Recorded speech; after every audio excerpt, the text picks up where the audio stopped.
Now that I get to be human in my work as a trauma therapist, I don't have to white knuckle it through sessions anymore.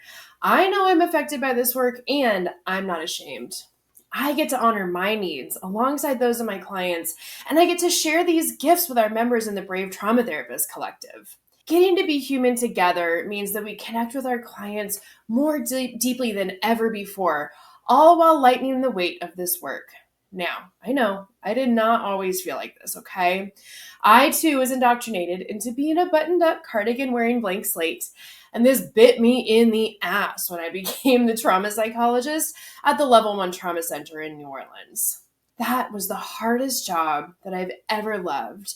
And because I'm a trauma therapist, I worked so extra hard to ignore all the ways that it was scarring me.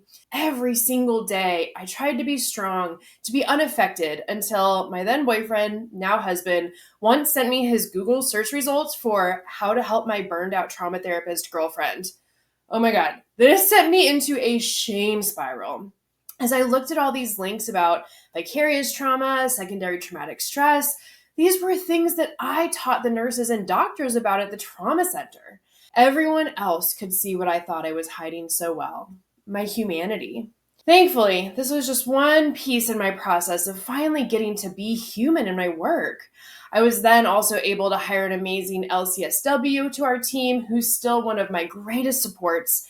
And I finally started listening to my gut and truly connecting with the trauma survivors as me, as myself. No longer being alone and finally getting to be human prepared me in ways that I never could have imagined. So then, fast forward to when the pandemic hit and we were all forced into isolation. Not only were we experiencing a collective trauma, but in my new job, I was burned out. I felt alone, even when I was surrounded by amazing trauma therapists at our clinic.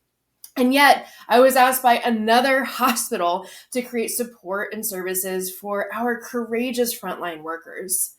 This was such an honor, and it shone a spotlight on the fact that the therapists doing this work were not receiving support of their own, myself included. This breaking point was the start of the Brave Trauma Therapist Collective.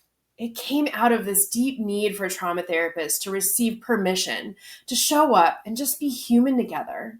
Today, we have served over 120 trauma therapists, which in turn means that over 1,500 clients have benefited from the support their therapist has received from Brave. Our members get to connect on live calls and in our private community to receive the support they deserve anytime they need it.